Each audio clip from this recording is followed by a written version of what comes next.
We are live. And we I made it. Made it just in time. Perfect timing. Just in time. We're on. Hello, everyone. Welcome to PPC Radio Show. Hey, everybody. Hey. We're going to do our commercials first, right? It's the PPC Radio Show. Hosted by Cinda Williams and co-hosted by Shelly Williams. Music by All Night Long. DJ Joe Storm on the Grown Folks Radio.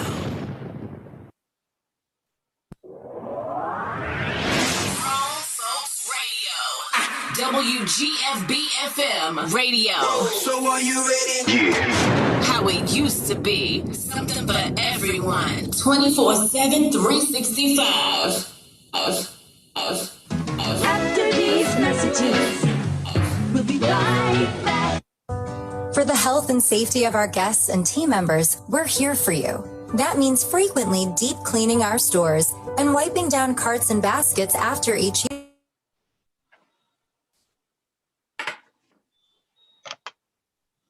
Well, Facebook can probably hear us. Are your commercials still playing? I'm guessing they are. Yeah, I don't hear anything. We usually, sometimes he'll take it off so we can't hear it. So, good afternoon, everyone. So, our Facebook friends, I think you're probably the only ones that can hear us right now. So, welcome. Welcome back to another PPC Radio. I don't want to get you going too deeply, Craig, until everybody can hear it. Yeah. So, Shelly, Shell, what you been doing? What's up with y'all? What's up with me? Just still creating, still working on different projects and enjoying life. I'm trying to party. We're going axe throwing on Saturday. What? Whoa. Yes, I'm going axe throwing with the crew, Motivation Monday crew. We're going axe throwing.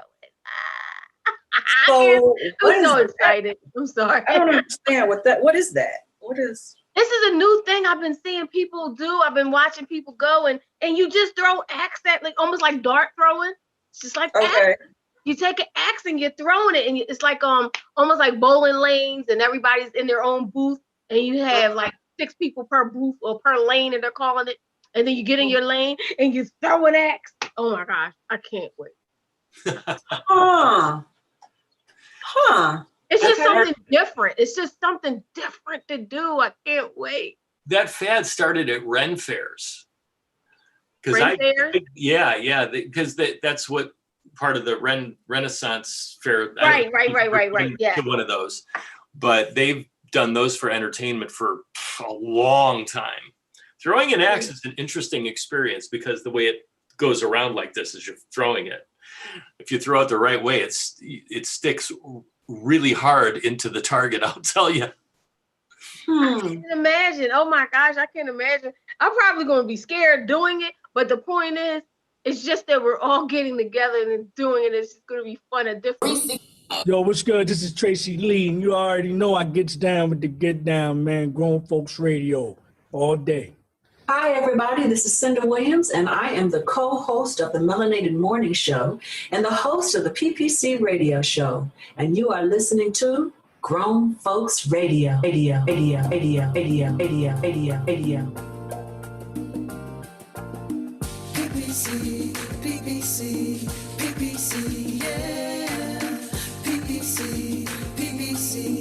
PPC, yeah. Join me so we can grow together. Conversation, get that healing. Let them know what they're missing. Share with your best friend. Come hear this, yeah. Don't you dare miss your blessings. Powerful lessons, true confessions, yeah. PPC, yeah. A powerful tool for you and me. PPC, yeah. A powerful tool for you and me. PPC,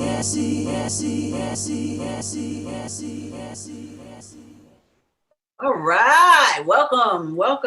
Facebook, we already been talking to you, but we are not going to waste any time with my chitter chatter because we have Craig Engel with us, and we have so much we want to talk to him about before we introduce Peg Coates in the next half hour. So welcome, Craig Engel, financial therapist, and thank you, Shelly Shell. If you haven't seen her yet, she's here, and DJ Kid this. Okay. Come on. So Craig, let's talk about first what you think it's important to talk about right now, which is that tax stuff. Yeah, real talk, right? Interesting. Have either of you or any of your audience members ever talked to a diehard Trump supporter? No? Mercifully, Shelly Shell says, no, not me. What about you, Cinda? I have, yes. And for those of us who have had those conversations, we know what a circular cesspool that is, because when you talk to somebody who's so inoculated and inculcated into that way of thinking, when you introduce facts, it's very, very difficult for them to wrap around because they've been consciously or unconsciously embracing lies for so long that when faced with the truth of situations, it's very difficult. So yeah, I had the opportunity or misfortune, if you will, of talking to a diehard Trump supporter at a party I went to a couple weeks ago. And the conversation switched over to taxes. And like many people who get older, you start acquiring assets. Maybe you become a landlord. Maybe you are investing. Maybe you have a reasonably sized portfolio that you're managing and things like that. And one of the talking points that I'm hearing from people is that the new administration is going to be raising taxes, that it's going to affect the economy, that it's going to tank the economy, and that we're all going to be facing dire circumstances because of it. And that's simply not true. So what I'd like to talk about, Cinda, Shelley, are you familiar with tax rates and how money is actually taxed by the government? I mean, I see paychecks. I think you should tell us. Okay. So there's two different types of taxes that we pay when it comes to money and it comes to investing. First of all, there's ordinary income taxes. And I realize this can be a dry subject, but frankly, it's information everybody needs to know. And it's going to make you more powerful in your conversations you have with people and also more powerful in how you handle your own funds. So ordinary income tax, that is the tax rate that everybody pays based on the money that they make. And those tax rates can vary anywhere from 12%. Let me look at my chart right now. Can vary right now from 10% to 35% ordinary tax rate. So I've got all this stuff listed on my iPad. If you're a low earner and you earn less than $19,750, you pay 10%. If you start getting higher and higher in your earning, you start paying incrementally more on the taxes that you pay on the money that you earn in your paycheck. So that's one form of taxes. Then the other form of taxes is capital gains taxes. Capital gains taxes work differently. When you're a long-term investor and you have your money invested in stocks or bonds or whatever assets that you have that are in your portfolio, and you hold them for over a year, that money is actually taxed at a far lower basis. So instead of paying a top rate of right now 35% for the top earners, capital gains taxes are taxed at about 20%. There's a 15% difference in those types of taxes. Now, why is that? The government wants to stimulate people to invest over the long term in corporations to grow the economy. And to do so, they compel investors and people like you and me to invest for the long term by giving us tax breaks. So if you're invested in stocks over the long term, When you finally sell them or you make a profit on those, you're taxed at a much lower rate. So the only thing with that is that low earners typically are locked out of capital gains benefits because they don't have enough money really to invest, or they're afraid of losing money. A lot of times lower income folks don't have the necessary information on how to invest and how to grow their money. Therefore, they're very risk adverse and they'd rather just keep their money in a bank or keep it in a safe place. They lose the tax benefits and they also lose out on the opportunity to grow their wealth over time, which is, as a financial person myself, a financial specialist with Allstate, I'm very concerned with helping people grow their wealth. When we become more wealthy, we have more options that open to us. Wealth doesn't buy happiness, but it sure makes being miserable a lot easier. So we want to make sure that we're doing the right things with our money. So when I was talking to this Trump supporter, he was saying, how dare you support an empty suit? How dare you support somebody who's going to be raising taxes on all of us? How dare you even think of doing that? It's un-American. Well, let's talk about that for a second. Ordinary taxes. Right now, the ordinary tax rate for the lowest earners is 10%. That's up to $19,500 a year. You're taxed at 10%. And frankly, when you pay your taxes, the effective tax rate is lower than 10%, but that's where you start. If you earn up to $80,000 a year, your tax rate is 12%. It only goes up 2%. If you earn between $80,000 and $171,000, you pay 22% in taxes right now. If you earn between $326,000 and $414,000, now, how many people do you know that earn between $300,000 and $400,000 a year? I don't. Probably not many, right? Mm-hmm. Not a lot of people. So, and then the top income tax rate for ordinary income tax rates right now is 35%. And that's for incomes between $414,000 and $622,000. Those are the top earners. So that's the current rate. Let's talk about now what President Biden is proposing for tax rates and how it's going to affect the average consumer and the average taxpayer. Every income level up to $326,000 will experience no change in their ordinary tax rates. If you earn under $326,000, actually $326,000 and $600,000, you will not have a change to your tax rates. By definition, especially in the parts of the country that we live, if you're earning $326,000, I think you could consider yourself a top earner or a really solid earner for your family. I mean, if you're making that kind of money and you're still having money problems, then you need to talk to somebody like me. It's for people who make over $326,000. Oh, I'm sorry. I'm actually wrong. Up to $414,000, your tax rates are not going to change. That's pretty impressive. However, if you earn over $414,000, your tax rate will go to 39.6% from 35%. It's a 4.6% difference on the highest earners. By definition, if you're a high earner, that little bit of tax is not really going to affect you very much. And we all have to realize that those taxes are going to go to paying down the debt and going into infrastructure in this country that we absolutely need.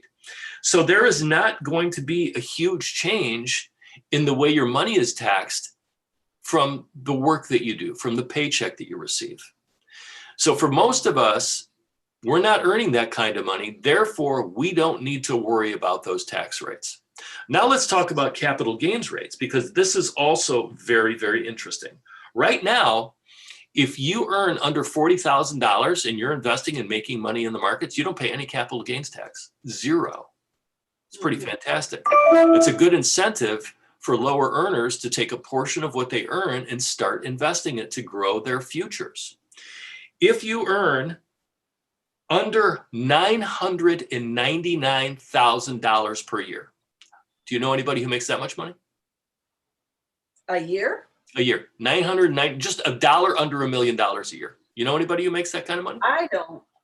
Shelly Shell? I'm sure somebody is, yeah, but that you know? I'm sure my former boss is. Okay.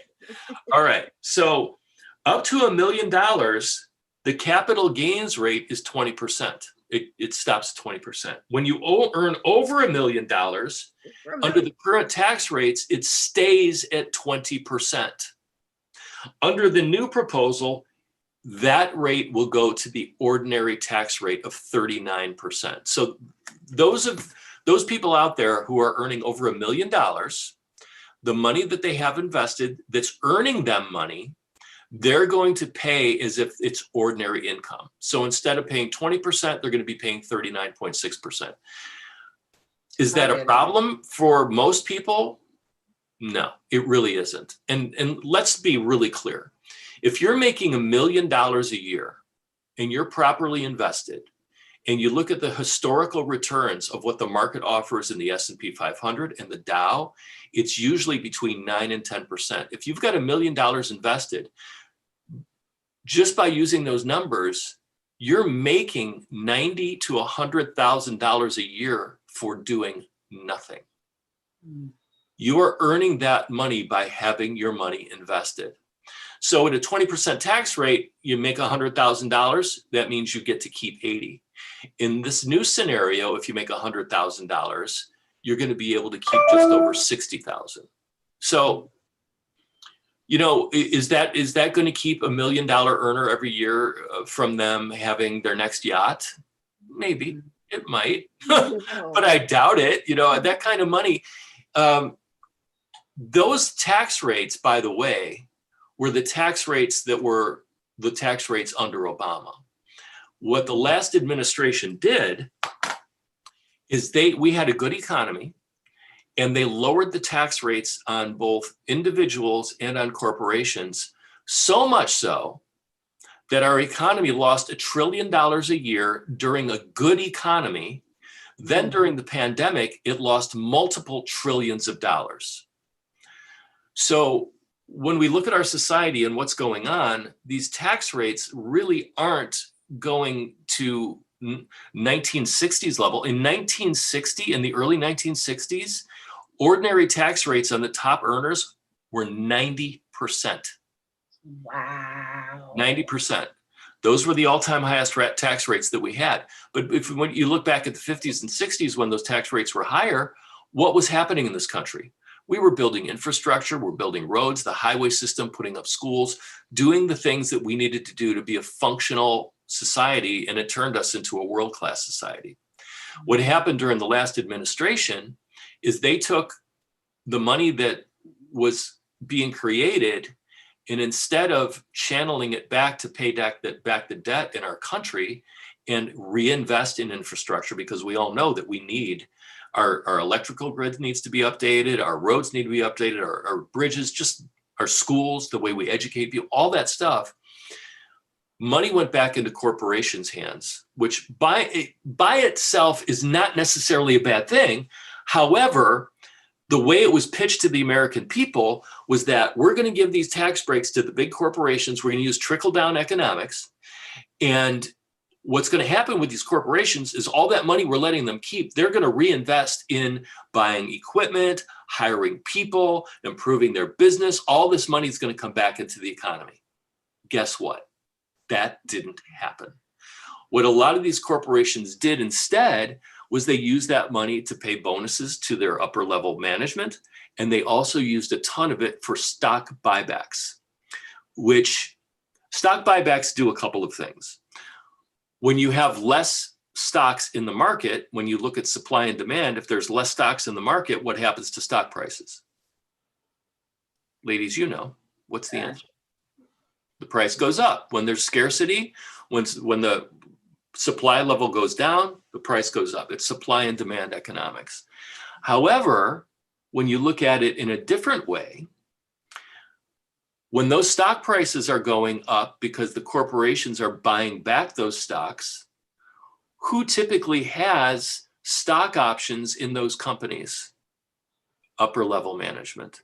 Right. So in doing so, yes, they're inflating the price of the stocks of the company.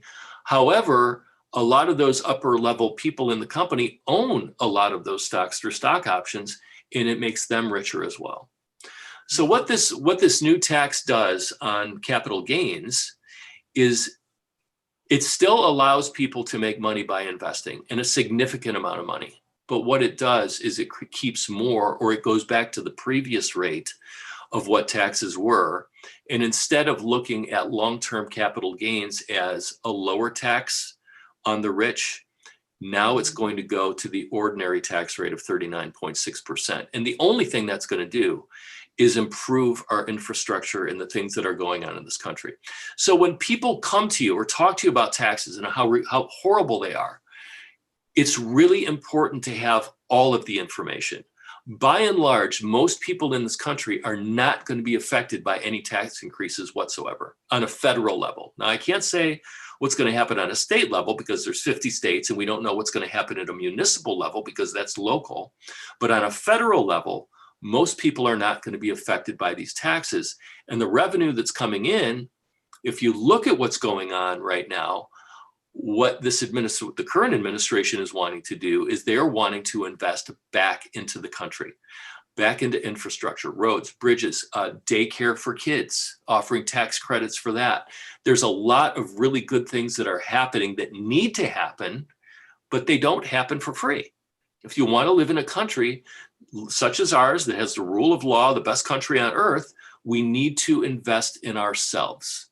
And that's one of the ways that we're going to do it. So do you ladies have any questions? Was I clear? Well, yes. And I definitely understood that. I do want to, some people have said hello. Jay Monet Holman said, thanks for sharing this information. 100. Hi, James. Hi, Brian. Hi, Monica and Malik. And they did have one question. Sure. How does, this is not about the taxes though. Malik asked, how does cryptocurrency work in the grand scheme of things? Yeah, that's a really, really good question because I'm getting a lot of inquiries about cryptocurrencies. We have to realize that cryptocurrencies, such as they are very, very volatile. There is chatter going on that the federal government is going to do what they can to quash cryptocurrencies right now. The technology doesn't exist yet to have it replace actual currencies. And we have to figure that out at a federal level, how that's going to look. So a couple of years ago, I had somebody come to me and ask me, so what do you think of Bitcoin? I said, should I invest in Bitcoin? And I said, well, that depends on you. How much can you afford to lose? And he's like, what do you mean? I was like, well, cryptocurrency is very volatile. It could be $10,000 today, but it could be $3,000 tomorrow because that's the way the market's working. So I always ask people, if you're looking to invest in cryptocurrency, that's not the question to ask. The question to really ask is, what if there was a huge loss in cryptocurrency or a huge loss in the money that you invested in those types of assets? How would you react to that? Would you be like, okay, great, I'm going to buy more because the cost is lower now and I have the money to do it? Or would you lose your mind because you lost money? Most people are risk averse. Most people are loss averse. It's called loss aversion bias. And if you ask people, they would much rather have the safety of not losing money rather than losing money. So most people would rather put their money in the bank thinking, oh, if I put my money in the bank, I'm not going to lose any money. Whereas if I invest it, I could lose a lot. With cryptocurrencies, that's absolutely the case. We've seen incredible volatility up and down when it comes to cryptocurrency. Basically, it's risk aversion. Risk aversion bias and loss aversion bias. Those are both big ones that investors deal with. So if you're an experienced investor and you know what market fluctuations mean for you as an investor, and you can handle the risk and you can handle the roller coaster, it might be a good place for you to go. But if you are very risk intolerant or loss intolerant, that is not the place for you to be. Because if the market goes down significantly, what do most people do when the market goes down? They sell, right? They sell. And in doing so, what do?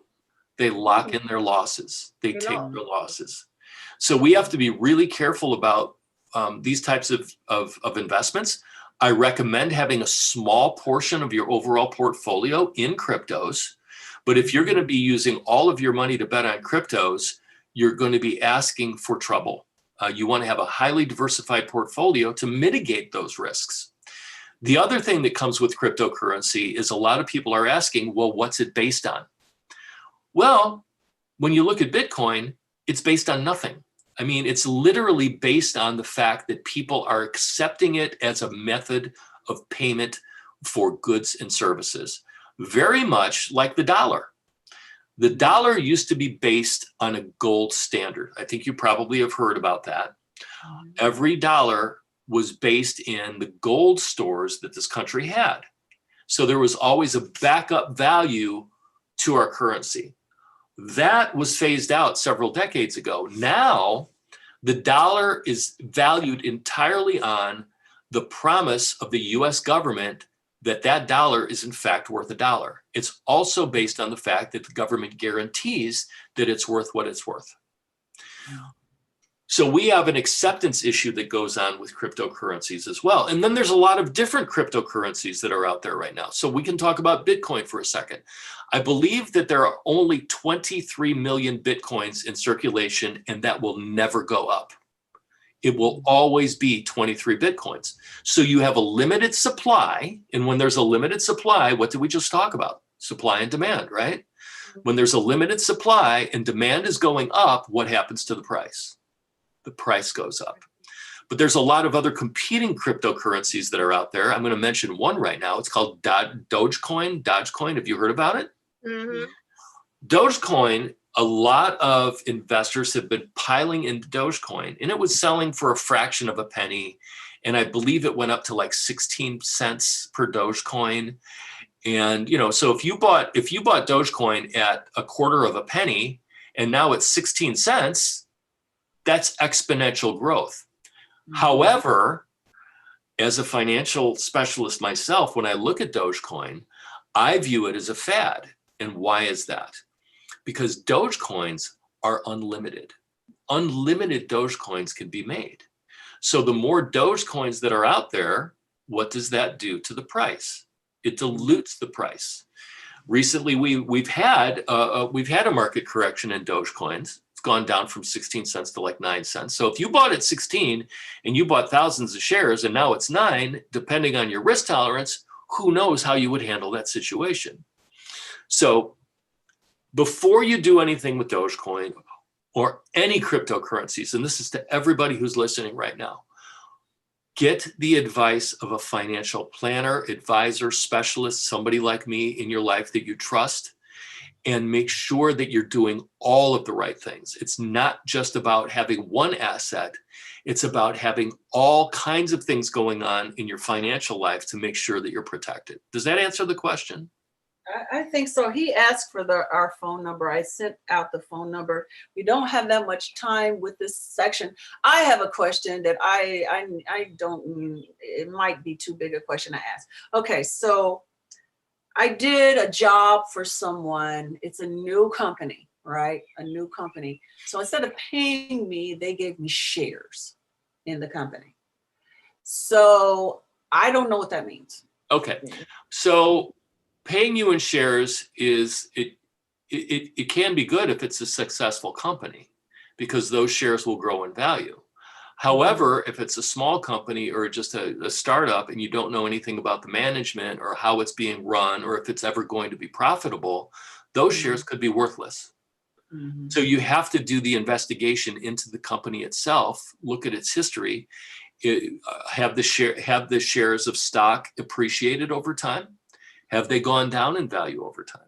What are they actually selling at? So if you work for a company, it's a brand new company, and I didn't know I didn't expect any pay.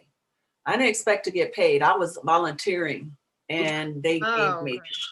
Yeah, well, if you go in expecting nothing and you get nothing, then you're fine, right? Right. If you get stocks and the company turns out to be a winner, mm-hmm. those stocks could be extremely valuable to you in the future, but you still have to wait for that company to achieve success and grow those stocks over time. So essentially what you're asking is, if I get stock, is it a crapshoot? If it's a young company, an unestablished company, it's absolutely a crapshoot. If Apple was offering you 100 shares of Apple stock, well, you already know what that is. But if it's stock in ABC Widget Company, you don't know how that's going to look in 5 or 10 years. So that's completely up to you. Yeah, I mean, I don't have to get into the nitty gritty of it, but it's something I might want to talk to you about separately. Okay. I don't know, Malik, why the phone number is not. Thank you, Brian. I don't know why the phone number is not. I don't even know. DJ Kid Disco, are you listening in? Is he checking the phone? Yeah. Okay. Did someone try to call? Did the phone ring? No. It says the phone has not been working for a while, Monica said, because she tried to call in too. So that's something. We got a break now anyway, so let's check on that. And thank you so much, Craig. I'm sure we're gonna get into more financial conversations because Peg is also kind of an expert at this, and we're gonna bring Peg Coates. She is an entrepreneur, a spiritual practitioner, and a life coach, and a whole bunch more. She's going to be joining us after the break in 3.5 minutes. Come back, please. It's the PPC Radio Show, hosted by Cinda Williams and co-hosted by Shelly Williams. Music by All Night Long.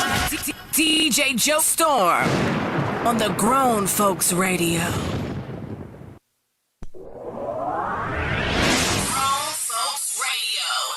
WGFB-FM radio. So are you ready? Yeah. How it used to be. Something for everyone. 24/7, 365. After these messages, we'll be right back. So, Craig, is it quite possible to do like an investment club where you would head it up and we all invest in something just to start us off? Is that possible? Sure.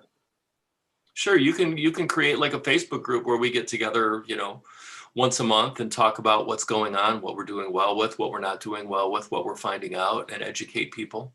And we take a monthly fee that we put in and then help it. Maybe it'll grow just to start us off with investing if we haven't done it, right? Could that do that? Yeah, absolutely. There's a lot of investment clubs that are out there that do exactly that. Everybody pledges to invest X amount of dollars a month. It doesn't go to the club, it's for yourself, but you get together in the club and you discuss the successes and failures that you each have had.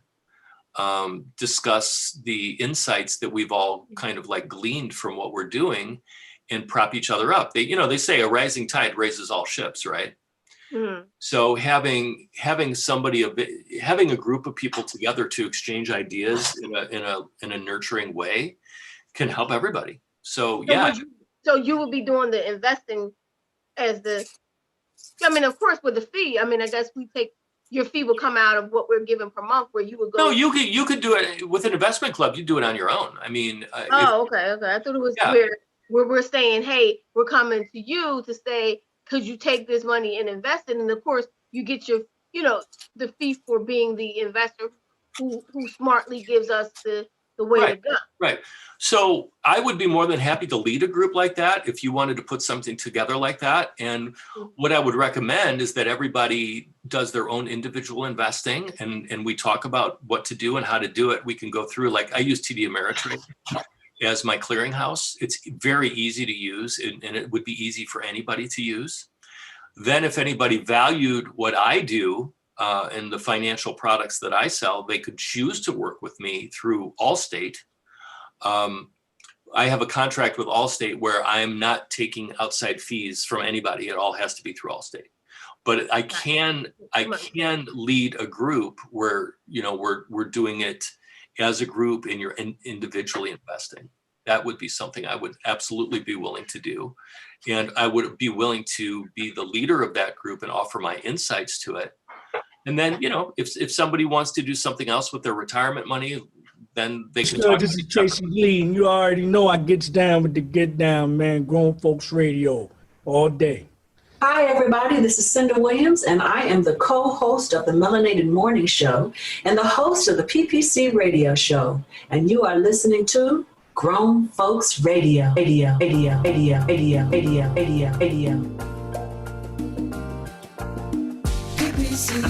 PPC, PPC, yeah. PPC, PPC, CPC, yeah. Join me so we can grow together. Conversation with that healing. Let them know what they're missing. Share with your best friend. Tell them come hear this, yeah. Don't you diminish your blessings. Powerful lessons. True confessions, yeah. PPC, yeah. A powerful tool for you. PPC, yeah. A powerful tool for you and me. PPC, All right, way to bring us back in. Yeah. For those people that never heard a song, because a lot of people come in as the show is already moving. That's the way they can hear us. So thank you, DJ Kid Disco. And on that note, let's bring in our guest, Peg Coates from Colorado. Amazing lady that I've had the blessed opportunity to meet.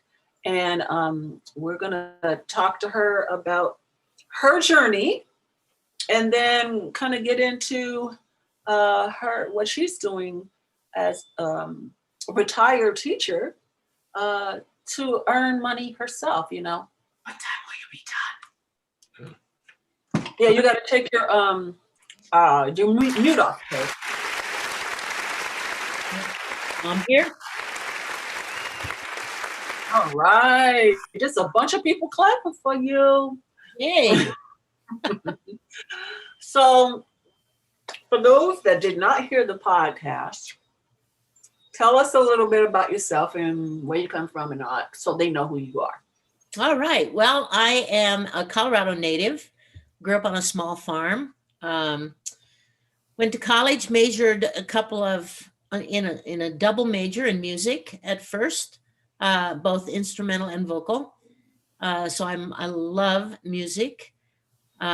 Went into teaching. I'm a retired school teacher. I taught for 40 years, predominantly middle school, and loved that. It was a real sacred gift to be able to teach and help kids find their way through making good decisions.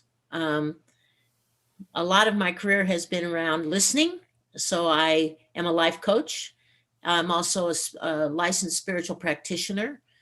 Got halfway through my ministerial program as well. So I walk a pretty serious, not severe, but a serious spiritual path. And I'm an entrepreneur as well. I have a wellness business. So that includes, listening as well, finding out what people need in order to be the best they can be. Yeah, I think, what's your sign? When were you born? I'm a Libra. I'm an October 2nd person. Oh, okay. Because you do so much. It's like I meet certain people, and it's like they have a really good life. They have one job they've always done, and then there's people like you, who's done a million things. You do all these things. You go from creative jobs to more practical jobs to more, but you're being creative throughout the whole time. Do you think that is something that was instilled in you as a child, or it was just who you were? I think it's a combination, Cinda. I mean, I grew up in a very musical family. If I look back, I think I would have chosen to be more into the arts, painting and that kind of thing. But because I was so tracked with my family, I went into music. And I don't regret it. I love music. I still love it. It just lifts my heart. For sure. Sung in a choir for almost 28 years. But I think it is pretty much in me as well, because I'm a very curious person. I still have a lot to learn and a lot to experience in terms of art that I want to do. I make jewelry, I do a lot of different kinds of creative things, for sure. Yeah. I know that, like, I have a brother. I have a bunch of siblings, but I have one specific brother that always amazes me on all the things he does, because he chose a practical lifestyle. He's a lawyer and works for the Small Business Association, but he flies to Colombia and does movies in Spanish, and he writes books, and he's writing screenplays and so much stuff, you know what I mean? And and he's a great dad, and husband. He spends time with his wife. They do things together. Then he coaches his daughters and different things. It always amazes me. I only had one kid, and that was like enough. That kept me busy. But people that do so many things. Do you have any children, Peg? I don't, but I like to say to people, I have 9,000 kids that I touched when I taught. So, and I also coached. So I did athletic coaching. I was a very active athlete as a young woman, played semi-professional softball, coached varsity high school volleyball. So, but I really did have the luxury of working with the kids during the day and coming home at night to either do my music or to do second or third jobs if I needed to bring in more money. Yeah. Well, that's a blessing. So while you were teaching, were you doing all of the stuff too? Were you still doing the music? Was it one of those things that I just love it, so I'm going to do teaching and this, and is that it? Yep, I did. I used to actually sing in clubs while I was teaching. Like clubs, like the clubs with the music and the beer and the drink. Yeah, like clubs. Yeah. It's an interesting gig to do clubs because you never know if the audience is even going to notice you're up there singing. It depends on the audience. Matter of fact, I learned early on that if I would incorporate a slideshow with some of the regulars at whatever club I was at and had pictures of them behind me while I'm singing, they would pay attention. It was about them. So they were like, oh, wait, look, oh, I'm up there, and then all of a sudden their focus went from talking to somebody, either at the bar or at the table to looking up there to see themselves. So I found creative ways to get their attention as well. Yeah. That's smart. I know that when I lived in Singapore, the focus was never on arts there so much. It was all about math and science and all that kind of stuff, because it's a very young country. It's like my age, which is young for a country, but they're trying to open up the arts, and they realize that is important too. But I'm telling you, it was so hard to perform there because, for me, it was okay because I had sung in bars and in clubs for years. So people talking while I sang did not hurt my feelings at all. Right. But the people that I was working with were not used to it. One of them was from the West End in England, and the other one was like from I don't know, not Australia, Austria or somewhere else. No, New Zealand. Anyway, they were used to audiences paying attention. And they were getting so offended and upset because in Singapore, they just haven't been educated on the etiquette for, a show. So we'd be up there doing, going all out, dancing and singing. And it's like people getting up, walking across the room, just we were not there. Right. Yeah. It really hurts your ego, but it's a lot of money. So if you can just get your ego out of it and just go make that money, honey. Right. Right. And you can go right across to Malaysia, which is a 10-minute bus ride from Singapore, where they love you. They're into you. They are listening to you, but you're getting paid maybe a fourth of the money, but it feeds you creatively. Right. So, right. Wow. Yeah. So how did you get into the spiritual side of things? What happened there? How'd that happen? You know what? I just have had that all my life. I've been very, very interested in all things spiritual. And so, I went through a variety of different faith paths. I grew up as a Presbyterian. My best friend went to the Lutheran church. So in high school, I started doing double duty. My parents didn't want me to go to Lutheran church, so I'd go to the Presbyterian church. And then I'd go over to the Lutheran service after the Presbyterian service because I wanted to be hanging with my best friend. And I really liked the ritualistic piece of the Lutheran Church. I went into college and I ended up going with the guy I was dating to the Catholic Church, which was a higher level, certainly, of ritual, which I liked. But there was some of the ideology that didn't fit for me. I didn't think that I had to go through the Pope to get to God. So that didn't quite fit. And so, I went and taught school in Texas. Somebody asked me, "What's your religion?" And I said, Presbyterian Catholic. And they were like, they were like, in this little Texas town that I was teaching in, it was as good as saying I'm atheist. It's like, they just were like, uh-oh. When I was teaching school, I was actually the choir director at a Methodist church. So I spent time in the Methodist church too. And I just went from different faith paths. I actually ended up studying with 2 Native American women, medicine women, for 14 years as well. And then landed where I'm at now, which is something called the Centers for Spiritual Living. And it kind of works for me because the belief is that all paths lead to God. Doesn't matter what denomination, it's about getting to God, right? And if you really study faith paths, the common thread in there is love one another. It's what Jesus told us, right? Love, it's love. And so that's to me what I want to support. I want to support people coming from that place of heart and actually living love. It's common throughout all faith paths. Well, one of my favorite things you said, and like I went back and forth about how to title this your show or your podcast, because you said so many awesome things. And one of the things you said was you have ears on your heart. And so that was one of my favorite things you said. You have ears on your heart because you listen. And so I was like, that's the thing, listen. And maybe I won't confuse people with listen, but tell us about that whole concept about the ears on your heart thing. I love that. Yeah, the thing is, it's very interesting. Listening, I believe that listening is actually how we show love. It's how we are. It's how we really, truly communicate with people. It's not as much about talking as it is about listening.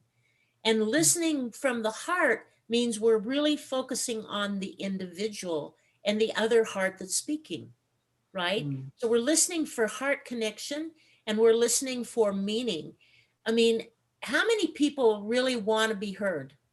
They want to be seen and they want to be heard. When I was teaching school, the last 12 years that I taught was classroom health, and I loved it. And I actually formally taught listening, because to me, it's the best and most important skill a person can have. It's like we do writing, but, texting is not writing. The written word is important. We need to know how to write, but we have to learn how to communicate, and that means listen. So many people don't listen. They just talk and they don't hear. They don't listen. So if I'm doing life coaching or if I'm doing spiritual practitioner work, I've got to listen to the person, which means I have to ask powerful questions and listen for the answer and listen from a place of compassion and love. Because if I'm not listening from there and I'm just busy thinking about what I'm going to say next, I've missed that person completely, right?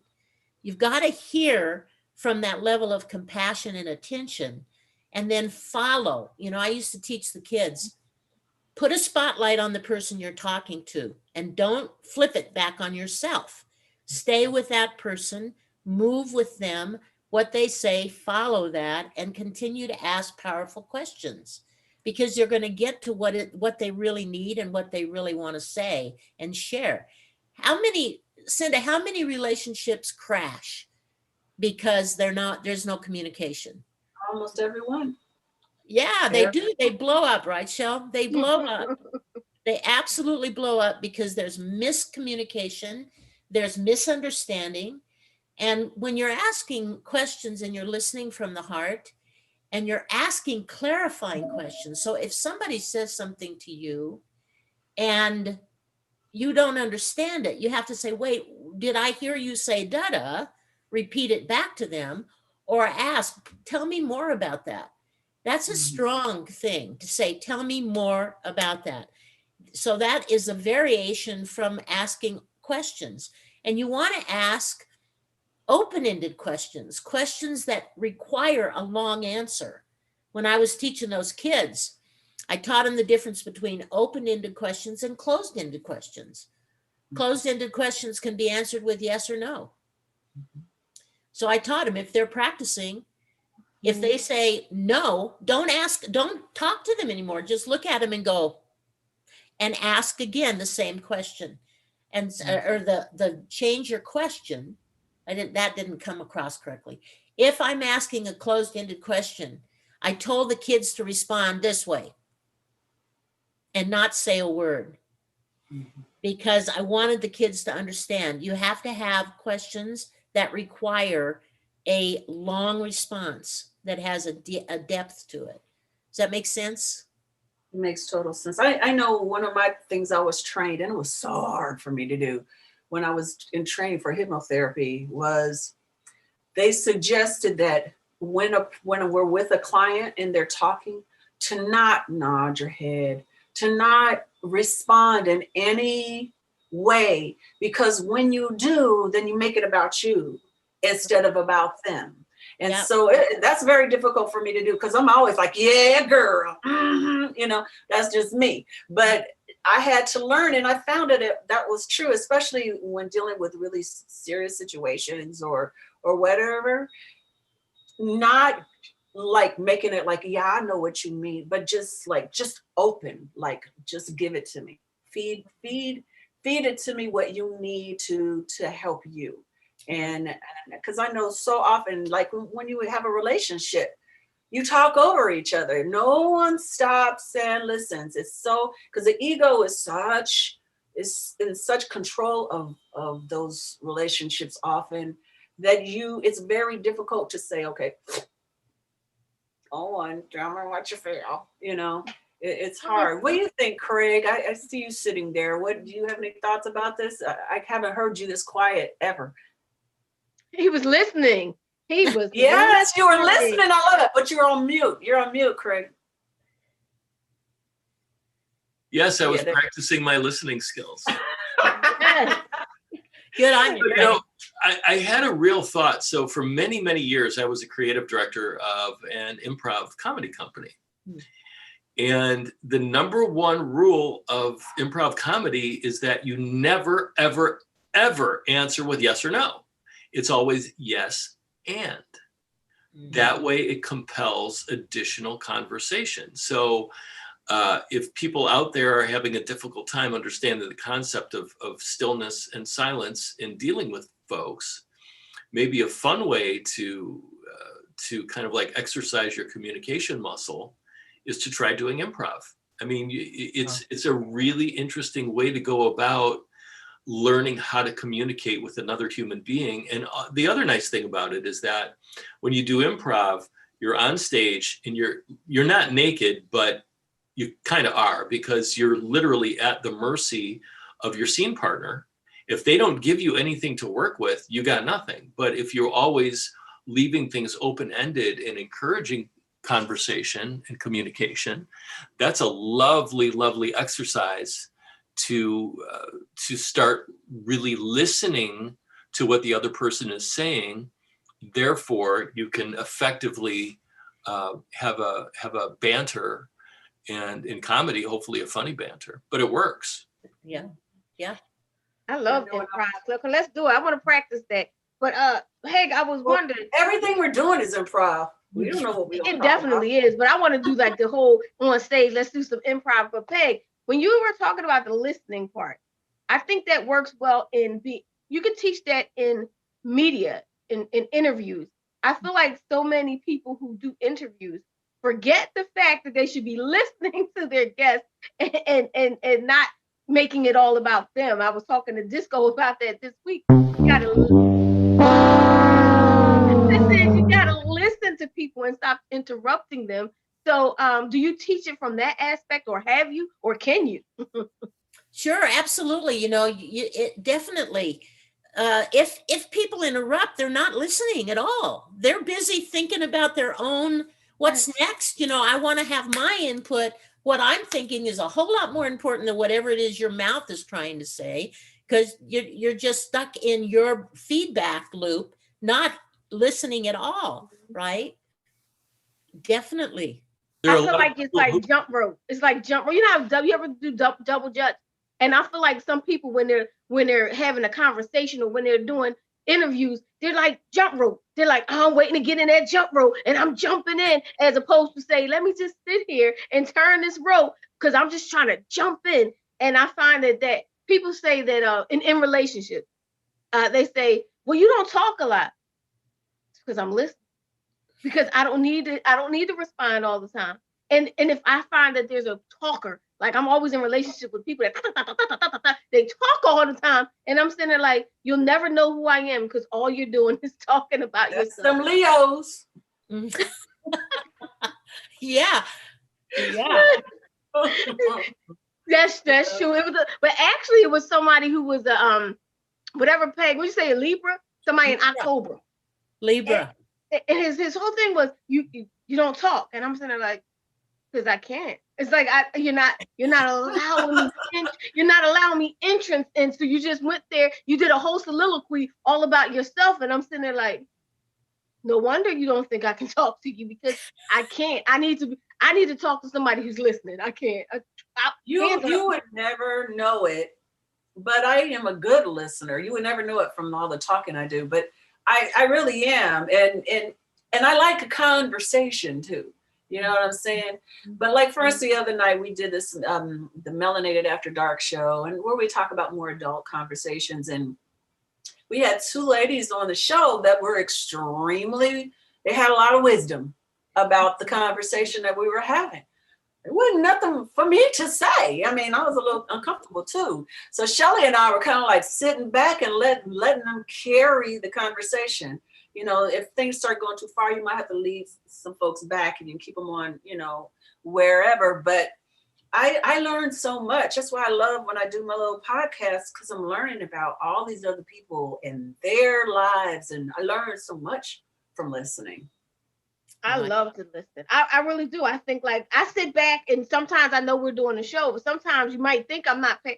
I'm like, well, you're supposed to say something. No, I want to listen because actually I'm sitting like, oh, Peg, can we do a whole teaching thing? Because can you do a media class? I'm sitting there like, all right, your skills are valuable to teach these people in life because it's so many. It can help them in their relationships. It can help them in media. It can help them with so many things. It's an ongoing thing. I love it. So is that what you do in life coaching? Well, that's what I do in life coaching. That's what I do, in my business too. That's what I do in my spiritual practice with people too, because it's spiritual, it's a spiritual counseling practice.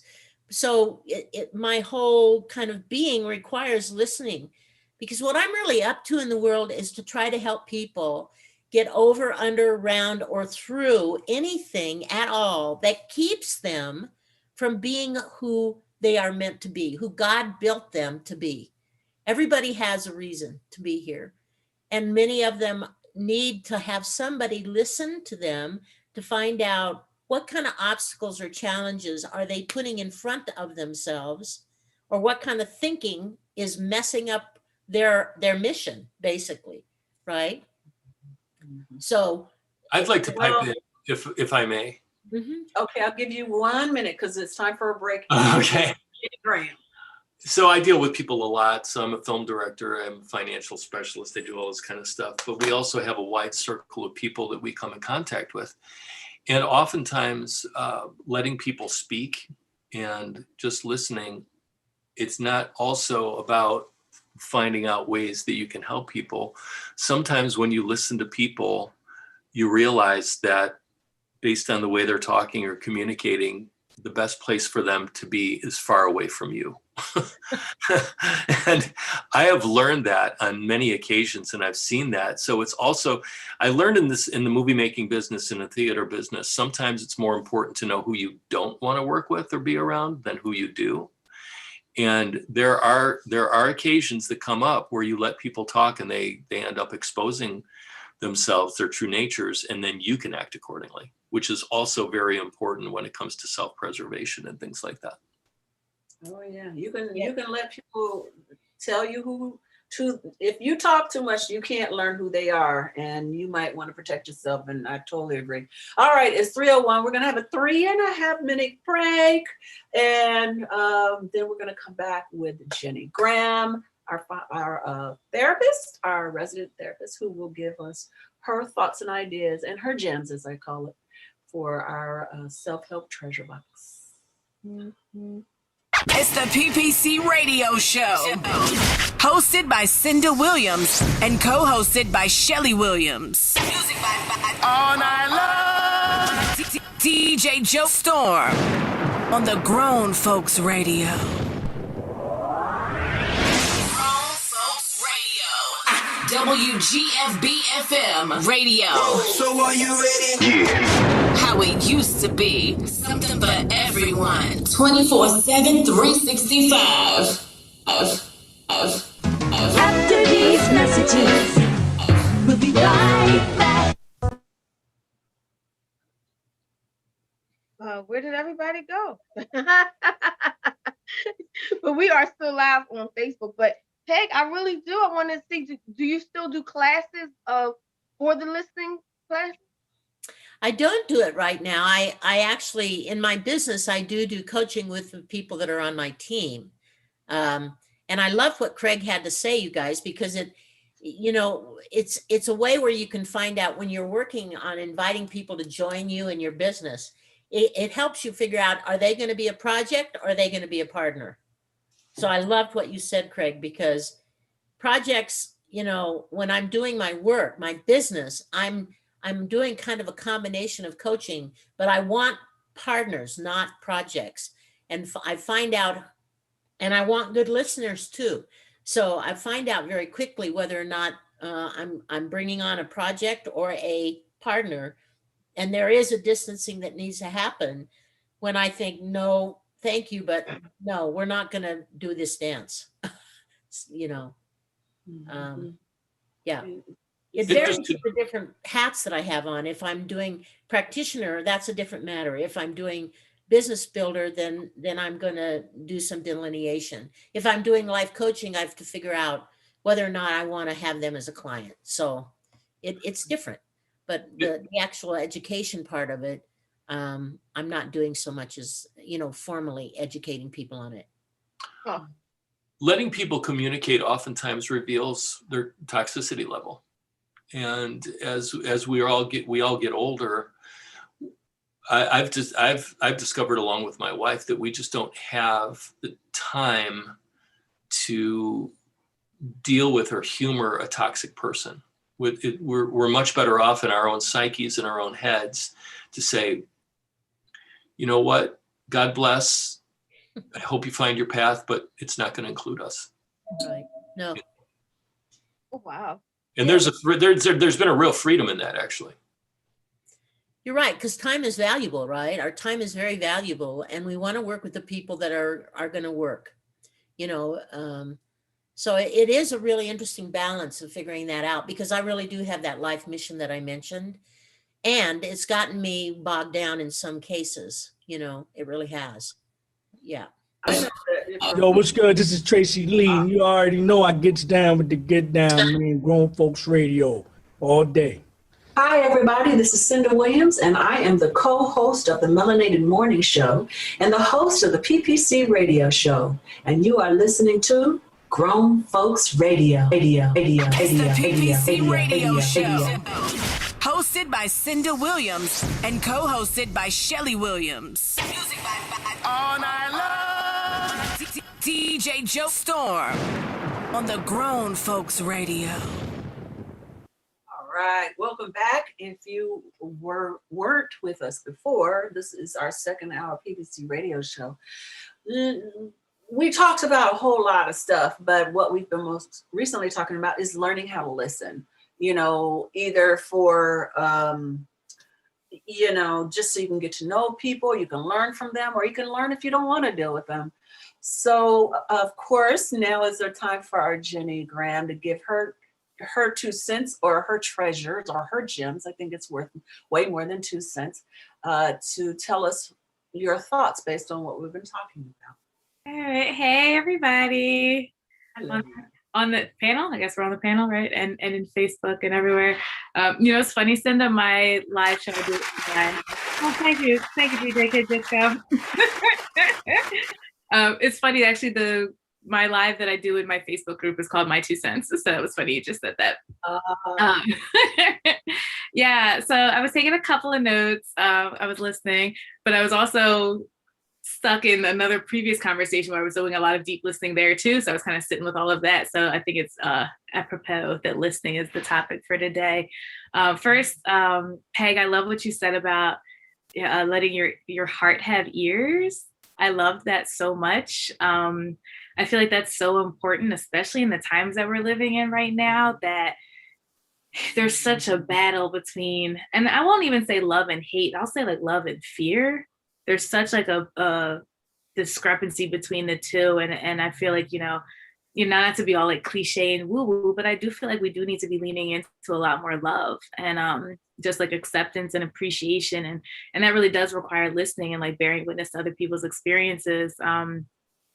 Yeah, I feel like there's a need for that these days because people need to feel heard and understood. And, for me, I think about listening. I like to say I'm a space maker. So I create spaces to like hear other people's experiences and bear witness. And interesting, Cinda, what you were saying about the hypnotherapy and kind of like, I think like the idea of like the blank slate. I actually am so against that personally.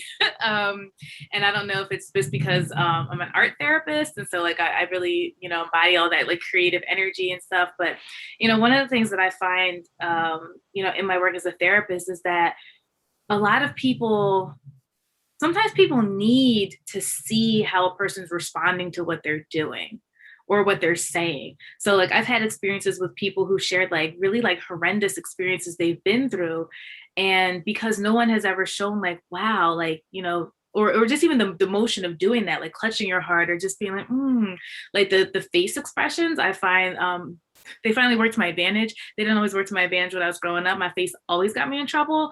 But now I can use it as like a nonverbal communication to like let people know that like I'm receiving and I'm having an emotional response to what you're saying without me actually saying anything. And so I do find that that's helpful because sometimes people don't realize like, oh, what I've been through, like, oh yeah, like you feel that makes you feel sad. And it's like, oh, I didn't even realize like I should feel sad about that experience, or there's some sadness that I've not allowed myself to connect to because it hasn't felt safe or I haven't felt seen, or that experience hasn't been validated as being like, wow, like that was a really rough, challenging situation. So I do find that like not being a blank slate for me is really helpful. Because there's so many times that people are not listening. That's like what we're talking about. It's like people don't listen. So people are never usually responding or giving physical cues to what the other person's saying because they're like, what everyone's saying, you're too busy thinking about what you're going to say versus like actually connecting with and receiving what the other person's sharing. And I find too, and I feel like this is even something I'm learning and growing in, even in like relationships, is the whole idea, and like Peg, you mentioned like spiritual practices. You made me, I started thinking about, was it the St. Francis prayer and the part about like wanting to understand and to be understood. And it just makes me think about, there's a lot of times where we can get in these back and forth with people because it's like, I want you to hear me. I want you to see me. I want you to understand what's going on with me. And the other person feels the exact same way. Like, I want you to hear me. I want you to see me. And you kind of are going back and forth and like no one's actually being heard and you keep spiraling and having the same conversations. And I find sometimes if I can breathe and pause long enough to be like, you know what, I don't need to be understood in this moment with this person right now. Let me just breathe and listen to what they're saying. And then I'm able to receive what it is that they're saying. And I can, like what Peg said, like kind of reflect back or like ask clarifying questions. And then usually that pattern that was happening of like, we're fighting to be seen, it can end because it's like, I took the time and I actually hear where you're coming from. I clarified, understand. And now the person's not fighting to be heard or seen or validated around that thing anymore, because I've actually given the space for that. And then there's space for me to be like, oh, and this is like what I was thinking about or what I wanted to share with you. So I feel like it's a lot of give and take, especially when it comes to relationships, but that we do have to sometimes pause and prioritize, like, let me be there and just listen to the other person. Let me allow this other person's needs to be important in this moment. Because I think that's when there's so many conflicts that come up is like when we want our needs to be met at the same time in the same moment. And one of us in those moments has to be like, you know what, you got this for this moment. I'm gonna just be here for you in this moment. And if you're in positive relationships with people, there should be a reciprocity of that. So you're not always doing that, you know? But I think that also comes back to like what was shared. I think Craig mentioned it too, like listening to people and kind of getting a sense of their character. I love what you said, Peg, about a partner versus a project. So good, because that's true, because you will get to listen to some people like who you thought you wanted to collaborate with, and then you're listening and you're like, I mean, honestly, that's how I got on this show, right, Cinda? It's like other folks. But yeah, I've had times where I'm like listening to people and like they'll say one thing and they'll be excited about like a project to work together, and they're talking about this positivity and like helping out the community. And then we get on the phone and they complain for like a half an hour, and I'm like, oh no, you're not my people. So yes, listening is very helpful to get a sense of like, are these the right people that you want to connect with? And I feel like also in relationships, sometimes we don't listen enough. And then we end up being in relationships and connections with people we don't want to be with. But that all requires listening and asking questions, and then being quiet to listen to the answers to the questions. Because I think that's another thing too that I see is like sometimes we're afraid of what the answer might be. So sometimes we'll cut people off, or we'll try to like plug in information that we want to hear them say, or we'll answer for them. And then in your mind, you've just recreated who this person is versus actually seeing this person for who they are. And then like months down the line, you're like, I'm in a horrible relationship, you know? But sometimes we have to pause ourselves and like not create the narrative and allow the narrative to just be reviewed. Oh, I'm sorry, that was random. Sorry, a plastic bag just like flew up in the air. So what do you do? I'm going to ask you a question based on all of this. What do you do if you're in a situation where you're with a person who you're talking, but it is very obvious that they are not listening? They're not interrupting you. They're not saying anything, but they're not looking at you. Like you said, they're not, it's just like they're reading on their phone while you're just, and you're maybe talking about something that's important for the relationship, but how do you handle that? Well, I would say in a moment like that, like you need to ask for what you need. And say like, you know, I'm sharing something that's really important to me. It'd be really helpful if like you were not on your phone, or like, is there a better time for me to get like your undivided attention? I think you have to ask for what you need, and then you have to also just pay attention to what you get. And then that'll give you more information around whether or not this is the person that you even should be sharing something really personal with, or it may give you more information about how this relationship can or cannot progress. I think the other thing though too, like I think the phone added a layer to it for me, but I also find that sometimes we have assumptions about what body language should always look like in terms of like, this means a person is listening to me. And so I even think about this from like different cultural perspectives, that what we decide is like active listening from a body perspective may not always be the same for everybody. One of the examples I've used in like group settings is that you know, we typically say that like if a person's like sitting like this and they're having a conversation, we automatically say, oh, that person's closed off. They're not trying to be engaged. They're not leaning into the conversation. They're like closed off and disconnected. Depending on the context of the conversation and not knowing a person's story, the person may be sitting like this, and this may be protective and comforting for them so that they are able to be present for the conversation.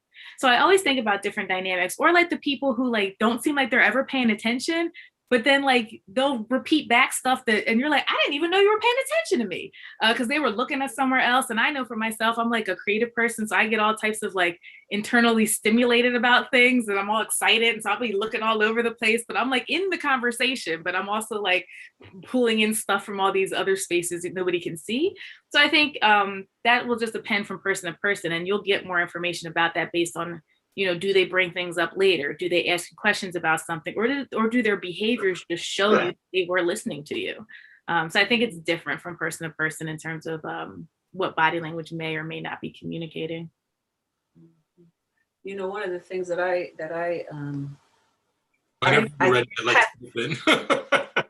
was going to say, what I've found is when talking to men, it's different than when talking to women too. And I've said this recently a lot, so it must be something I really need to hear, is one person can't necessarily be everything to you, you know, for you. It's like I have my sisters that if I need to vent, I need to talk, I can call my sisters up. and just spew, and there's no feelings or whatever. And sometimes my man don't want to hear all that. He just wants, hey baby, how are you? Smooches, smooches. He don't want to hear about the drama. He don't want to hear about any of that. And so, I had to learn through many, many years in relationships that just because someone's your partner say doesn't mean that they want to hear everything you got to say. Yeah. I think I'm on the opposite end of that. I'm not the one who has a whole lot of jabber. So I'm always listening to people. It's always opposite. I feel like I'm more in the man situation. I'll be like, do I have to hear this? All that. So I don't want to hear it. I'm the one who doesn't want to hear it. But I also want to have a great conversation. So if I can find that, where you at? But if I can find a great conversation, I don't mind listening to a whole lot of adjectives that go with one story, but I would rather it be a great conversation. But I'm the one who doesn't want to listen. I find men who want to talk. I don't know what it is. You want to talk, and your man doesn't want to talk. I find men who want to talk, and I'm like, yeah, my guy's a talker. I'm a talker too. You've got to talk. Oh, yeah, you've got two talkers. We're navigating it though. We're navigating because we're both listening and we're open to learn and like adapt and work with each other. But yeah, I hear you, Cindy. I think sometimes too I've noticed that this isn't like every man is like this, but I have noticed sometimes that some men will like listen and like I want him to respond to everything I say. And it's like, I'm realizing like, oh, just because he's not responding to every single thing I say, he is listening. And like, I see that evidence in his behavior or other comments, like in different timeframes or in other conversations. So I noticed that's different. And I think also with the like, definitely true that like one person doesn't have to meet every single emotional need that you have. That's also like an unhealthy dependence to like expect one person to do everything for you. And I feel like the other thing too I learned, or I guess he's learned about me, is that sometimes I need to like vent and get something off my chest, but I'm not going to harp on it. And so I think he needs to experience that with me, that like, I'm not like focused on this negative thing. I'm just like, I just got to get this off my chest and like vent about this thing. Like, we don't have to have a conversation about it, but like, once I get it off, I'm done. And so he's had to experience that with me to see that like, I actually mean that like, I'll actually be done. And like, I'm not going to be stuck in this negative space. It was just like, blah. Okay. Anyway, so. The good thing is though, he knows that you've shared that with him. So he's aware of that process. Yeah. And I think one of the things that's missing sometimes in relationship is to remember that we adore the person and have that be part of our listening. We adore this person. What is the process that they need? So let me adore them and let them have their process and then move from there, right? It's a piece of loving somebody that I think gets lost sometimes, right? That, wait a second, I adore this person, so I'm going to let them have a process that they need, Mm-hmm. And I love, by the way, I want to go back, what you said about creating spaces. I think it's brilliant. And I think it's what we need so desperately right now is to create a space between the warring factions, right?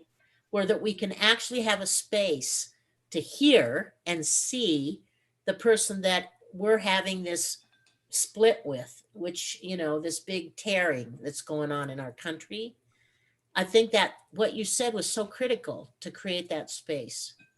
Yeah. And let somebody have the stage and really pay attention, to what's being said. Yeah. Like, even though we have different needs, we've had different cultural experiences and our social identities impact the experiences that we've had or have, like, that is true. And at the base of that, simultaneously, as human beings, we have a lot of the same emotional needs. We have a lot of the same like connection needs. We have a lot of the same emotional responses. And so I think I think as a society, we really struggle with that, like, both can exist, that there is this like collective thread of humanity and we have different experiences. Like, it doesn't have to be like one or the other. Like, we don't all have to be exactly the same, nor do we have to like be like, we're completely different all the time about everything. Exactly. It's very interesting. I got involved with an Asian chamber here in Denver because I wanted to understand and respect Asian culture, because I got that it's different, right? So I had one woman say to me, do you want some hints? And I said, yes, please. And she goes, we don't like direct eye contact. And I'm like, what? It's just like, oh my God, how am I going to do this? Because I feel like I'm ignoring a person if I don't give a, and then she goes, and Peg, we're not really into hugging. And I thought, okay, well, I'm screwed. I don't know how to do this. It's just going to be really hard for me to try to be respectful from that perspective, right? And that's when you got to be a chameleon. That's when that's when you have to be I've because I've been so many places, and I've been blessed that way, and so many different kind of cultures. You learn, okay, this is the time to listen and peep it out. How are they responding to each other? Because when I lived in Singapore, I would have, Asian people in my mouth. I mean, they get in there's no personal space. They might knock into you as they're walking by. And I thought that, at first I was like, that's so rude. But then I noticed, oh my gosh, that's just how they are. That's their culture. They're very, very, those boundaries don't exist. They'll tell you what they think, but they don't want you to look directly at them. They'll bump into you, but so it's about getting comfortable in every situation. Right. I do want to get into one thing. Craig, do you have a comment because I want to talk a little bit about Asia? Yeah, because that is part of the reason why I wanted Peg on here to talk about this wonderful wellness product that she represents. But Craig, did you want to say something before that happens? Yeah. This whole conversation about communication is really, really interesting because, it all really essentially boils down to we all want to find our own tribe, and we all want to find the people that jive with the way we communicate, the way we think, the way we look at the world, the way we do all that stuff, and you're not always going to find people who totally agree with that, but you want to find people who accent your life in positive ways, and communication is the only way to do that, and letting people say their piece and hear their piece. Ultimately, listening is best for you rather than talking in many cases, because you are able to figure out who it is that you want to be around. So all of this is wonderful. I love what everybody's saying. My wife, if she didn't talk, she would explode. So I learned early on in our relationship that her love language, that's the other thing we have to know. We have to know people's love languages, whether it's in a platonic relationship or a romantic relationship.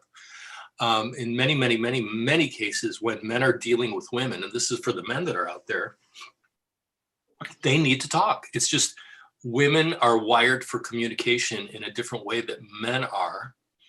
And the sooner that men evolve to understand that, instead of trying to control a woman's conversation style, is to embrace it. And like Peg was saying, when you adore somebody, whether it's romantically or platonically, if you adore somebody, you really want to hear what's going on in their heads.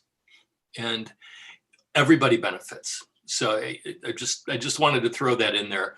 We all just are looking through communication to find our tribe, the people that we want to be around, the people that we want to include in our lives, in our successes, our sadness, whatever it is. Plus another thing that one of the things that I learned through, my training and NLP also is that whole way you communicate. There are people that communicate directly. There are people that communicate with inference. There are all different kind of ways people communicate. And, and men tend to be more, direct. They say what they think, and women are like, a little bit more inference. So I think that's a whole other conversation. But I want you to tell the group, Peg, about Asia, because I've been, she came to me about, how long has it been? Maybe a month and a half ago now. Yeah, I think I've been it was a month and a half. Mm-hmm. Yeah, I've been using this product that she sells. It's a wellness product for inner and topical. Basically, you explain it. I'm not going to try to. Let the expert explain it. Mm-hmm. Okay, very good. Yeah, so it is actually, you can drink it or you can apply it as a topical gel. It includes, it's made up of something called redox signaling molecules. And you don't need to know what that is exactly. The main word in there that's important is signaling and redox. Redox is just basically, it allows an exchange of energy. But I want you to think for a second about the fact that the body that we are in, it is the most complicated communication network in the world. 50 to 75 trillion with the T cells. Can you imagine connecting 50 to 75 trillion cells, the communication network there? It's incredible, right? Well, these little signaling molecules are in charge of that. That's what they do. And we make them in our body, right? We make them. They're native to the body. And ASEA is actually a bioduplicated molecule that when you drink it, it increases the communication between cells. It's a little bit like a cell phone for the cells. Now, this may be going over people, but I just want you to understand, if your little cell phones are going down in terms of the bandwidth, they're not going to be able to communicate with the immune system. And so if you have a cell that's in trouble, the help is not going to come, because it may be trying to communicate and say, come, there's a problem next door that we need to fix. And if they're sitting there talking and the cells are zero, you know what happens with zero, bars? The cell's not going to be able to communicate. Now, here's the thing to know. We make these in our body, but when we go into puberty, we start making less of them. 10% less every 10 years. So I'm 70. That would mean that my body is 30% efficient in its communication. I don't know about you guys, but I don't want a refrigerator or a car that's 30% efficient. Mm-hmm. I sure do want my body to be more. So when you drink this product, it increases the bars, it enhances the communication, and the topical really helps with skin health. So, the question that I always ask people is, what do you need the most? Are you interested in anti-aging? Are you interested in prevention and wellness? Because this increases your total cellular health. Doesn't matter if it's a brain problem or a heart problem or whatever.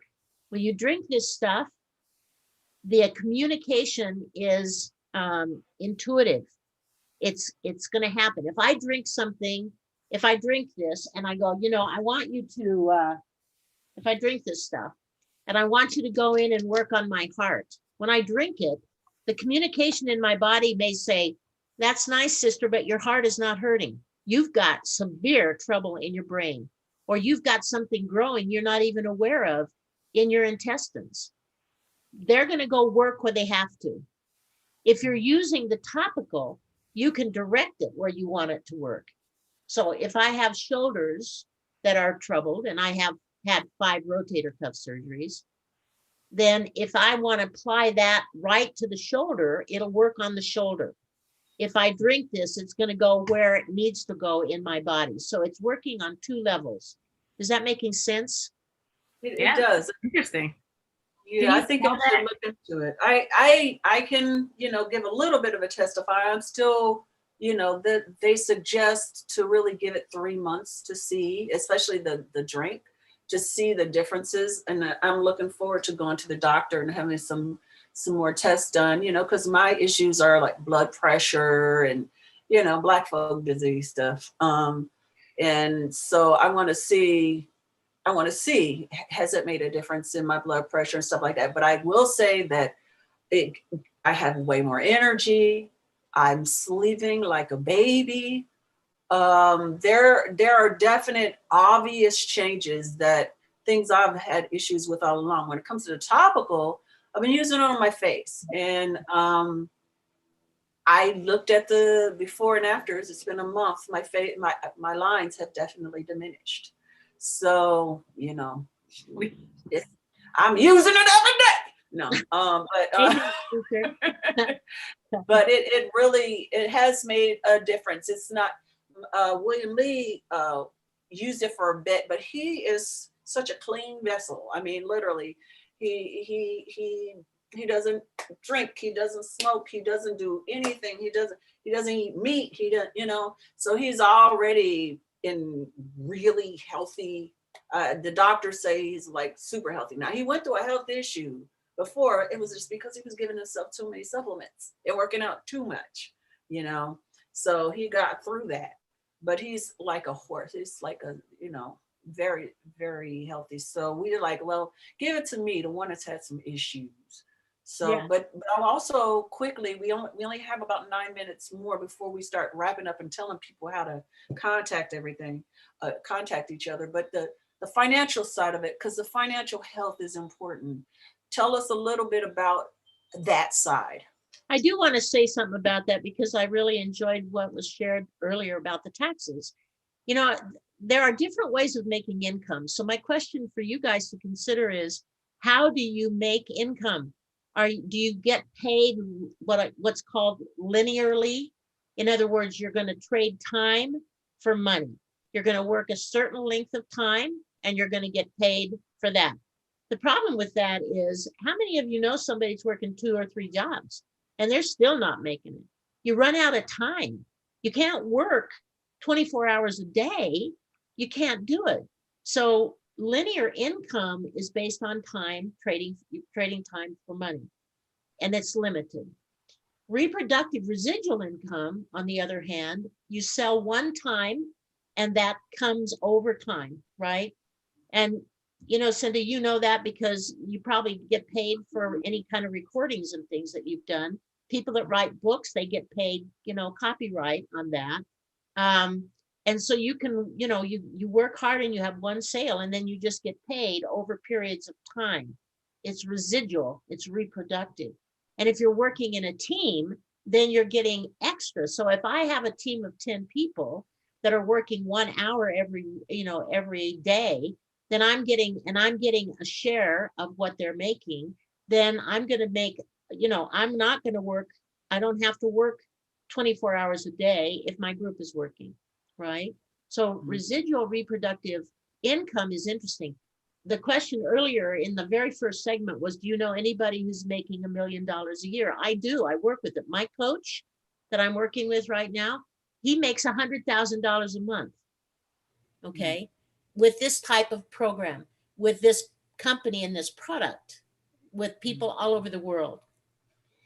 The other thing to consider is whether or not you do something called, what we call in our company, next level marketing. A lot of people call it network marketing. There's a lot of, you know, bad juju out there. People have had some bad experiences with that. But the next level marketing that we do in our company has to do with not trying to convince or console or corner people, but to just inform them, you know, teach them, let them experience what they're going to experience. And, you know, that has to do with, you can also look at franchising, right? Creating your own business with franchising. But what you're doing is you're becoming your own boss. You've got adult daycare where you're having to take care of people, you know, within your franchise. So you're payrolling, you're doing all of that kind of stuff. In my kind of business, the company takes care of all of that. The company takes care of shipping, production. They take care of looking at taxes. They do all of that. So when I'm talking to somebody, if they have a pain in their pocketbook, then I'm going to show them something that might help relieve that. You know, not everybody certainly makes $100,000 a month, but you can make, you know, what would $500 a month mean to people, or even 200, you know, especially if you're not having to work a third or fourth job. The other thing that I heard, and I think I heard this on one of your other shows, Monica, when you were working with Monica, about the fact that she had to choose. Was she wanting to be home with her kids, you know, or was she going to work and never see her children? So that's the other aspect that can come with this particular financial opportunity. Time to earn the money at home, working predominantly on Zoom, and allowing the company to do the hard lifting. So Craig. Yes, darling. So okay, that kind of financial gain. So is that easy to do? Can you have that kind of lifestyle and invest and do all the things that you're usually talking about? Sure. I mean, why not? But the thing with residual, I mean, everybody should be looking for residual income, and because it's passive income. It's the same kind of income that you would get by investing and reaping capital gains growth with your investments. It's really the same thing. So when you're doing that type of work, you're literally doing the work now to get ongoing income later. And the question really becomes, is this something that you literally see yourself being able to do with a passion in order to be successful with it? Cinda, I know you write books and you do those types of things for residual income. You're an actor, so you get residual income from some of your acting projects, which is great. But there's a lot of other things out there that in the old days you used to think, that produces residual income. But now in our new digital environment, the rules have changed quite a bit. Right. So, and I can speak to that personally because I am a filmmaker. And in addition to being a financial specialist with Allstate, I have been very, very involved in the entertainment community for a really long time. And Larissa and I recently made a movie that's been doing very, very well on Prime and on all the digital channels that are out there. But the residual income that once was there no longer exists. And it's tragic. I read today that last year, Jeff Bezos made $75 billion. Try to wrap your head around that. You know how hard it would be to spend $75 billion in a lifetime, much less in a single year?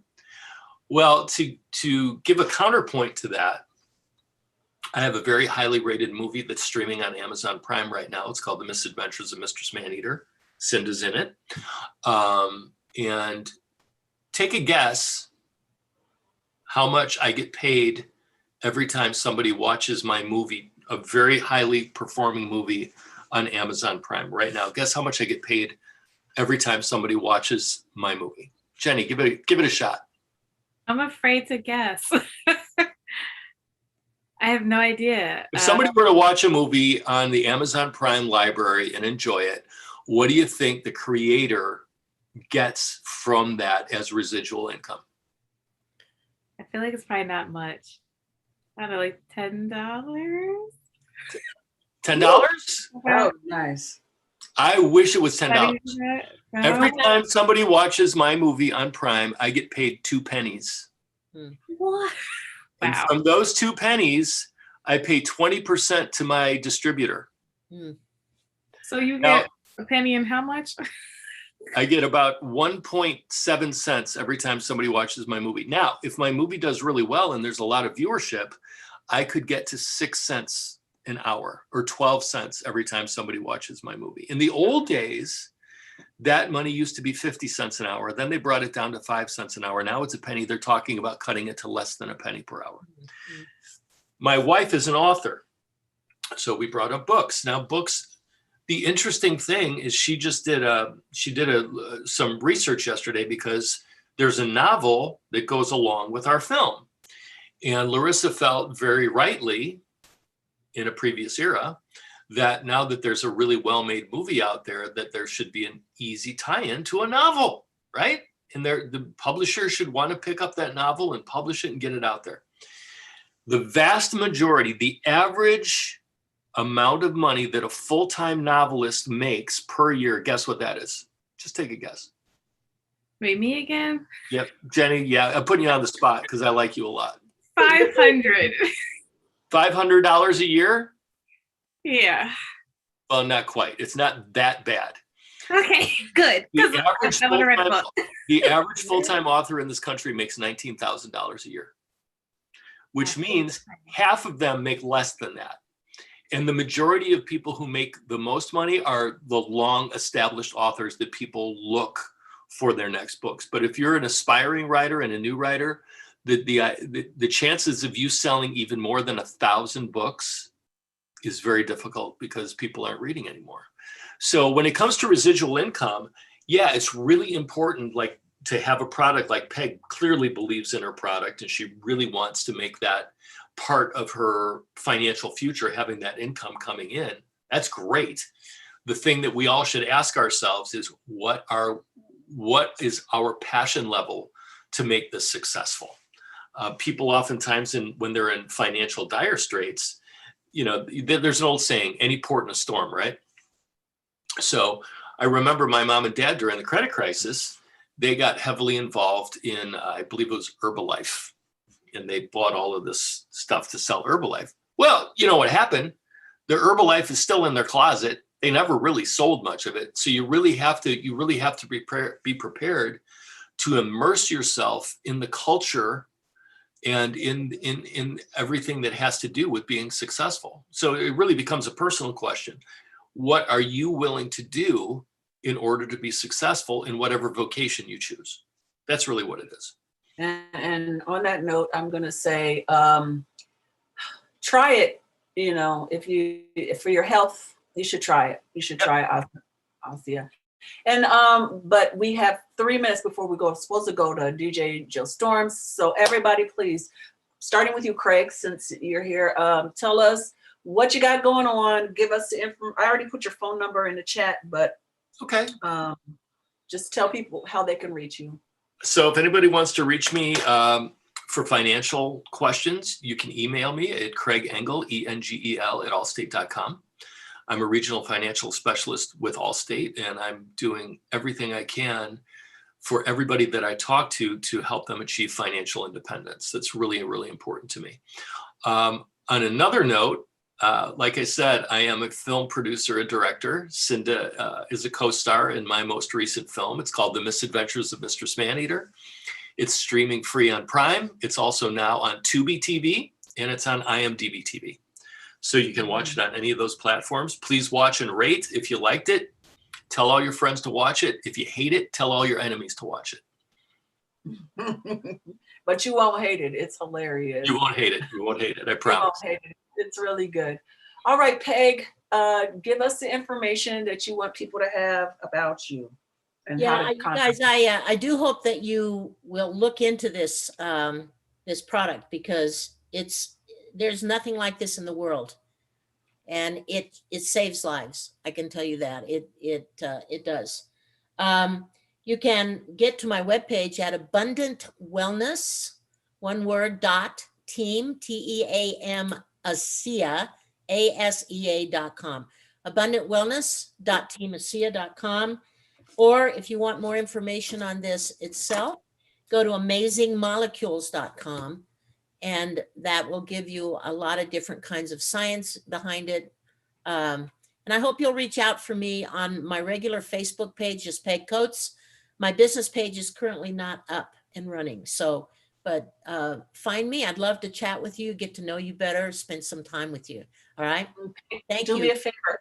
After the show, go and put all that information into the chat. So anybody that watches this can do this. All right, Jenny, what's up? So you can find me at my website. Also, for those of you who have not seen me before, I'm a life empowerment coach and a licensed art therapist. And you can find out more about my services and programs at traumafreeuniversity.com. So that is my organization, Trauma Free University. You can catch us on all social media platforms at Trauma Free U, so just the letter U at the end of that for you university. And I will keep y'all updated next week, because I do have an online course that will be coming out, Creating Self-Synergy. But that's all I got for you right now. So you gotta stay tuned next week. All right. So you'll go back and you'll add that information in the comments. Thank you. Y'all, Shell, what's up, sister? Hey, Motivation Monday is on Monday, May 17th, 7:30 p.m. We're going to have our guest, which is Danielle Jeter. She is a well sought after PR consultant, and she's going to talk all things how you can prepare your business to get in the media. So she's going to talk all things media, as well as when you talk about residual income. I am in the process of working on Indie Black Media Network, which is supposed to be my residual income, where I'll have it's a membership site. So throughout the years, it'll be a bunch of I'm expecting millions of members. So I believe this will be my passion for the rest of my my entire life. That's what I'm trying to do. So I'm putting that in the atmosphere right now. But yes, and of course, I'll be back next Wednesday. Yeah. All right, Shelly, you know you're my homegirl. I'm gonna need you to claim that a little harder. Like this is the platform that, or this will be. Yeah, I'm gonna need you to claim that. Okay. This will be that platform where I will have residual income for the rest of my life, and I will have millions. I'm going to claim millions of subscribers, and everyone will want to know more about media. And each and every person here is a part of it. Of course, you know Cinda is, and DJ Kid Disco is, and so whoever wants to be a part of it, because you're in media, definitely be a part of it. So thank you. I claimed it. See? All right. Okay, I'm gonna just remind everybody if tomorrow morning, 10 to 12 Eastern is the Melanated Morning Show. Tomorrow we have a special guest. I think the lady that was listening in, she's coming on the show, right? Is it Holmes? I'll have DJ Kid Disco tell us her name. No. Oh, sorry. Dang, that was loud. Was that God? Is that you, God? What was her name? The lady that's coming on tomorrow. What's her name? Kid. He said no, so maybe she's not. No. What's her name? Lita Thornton. Lisa Okay. Thornton. Yes, she's coming on tomorrow. She's also a financial person, so we're gonna talk more money in the morning. More money. So what was in the no morning. about? Huh? Why was he saying no though? What was the word no? I thought somebody else, her name was something else. Oh, okay. Yeah, and then I am so excited. Friday, my podcast drops, and I have a very special guest, the famous, the amazing Shelly Williams. Yay! We get to know more about Shelly, and the theme is the popular introvert. So I can't wait for you guys to listen. Yeah. Friday. Oh, and also. What? What's up, man? Tomorrow night is me and Sinsin. Tomorrow night is you and Sinsin. And so y'all want to hear some good music and some funny conversation. Check out DJ Kid Disco and DJ Sinsin 100 on Grown Folks Radio at 8 o'clock. Right? Is that everything? All right. Now we're going to, can we say? Yeah, one more thing. I'm sorry. What you got to say? You know he on slow-mo. Listen, don't forget Sunday. Grown Folks Radio will be out in the park at Chalmers Park here in Philadelphia, broadcasting live from the International DJ Cafe's 10-year anniversary. We'll be interviewing. There'll be, plenty. You sound so excited. I know, right? Where are you going to be? We're going to be in the park. We are going to be, Shelly, leave me alone, in Chalmers Park Sunday from, we'll be broadcasting live from 1 to 4. Ooh. Right. That sounds fun. It's Sunday. Oh, I'll come meet you in person. Yeah, it's going to be a whole bunch of, it's a DJ thing, whole bunch of DJs and all that. What park is that again? Chalmers Park at 29th and 29th and something. 29th and Lehigh. Okay. Monica Gladney, thank you so much for chiming in so much. There was so much talk and I didn't say thank you. And she said to tell you all, thank you so much she got a lot of information today. All right, we're going to wrap it up so we can listen to DJ Joe Storm. Thank you all so much. I love you for coming. Thank you for listening. And that's a wrap. Love you. Bye.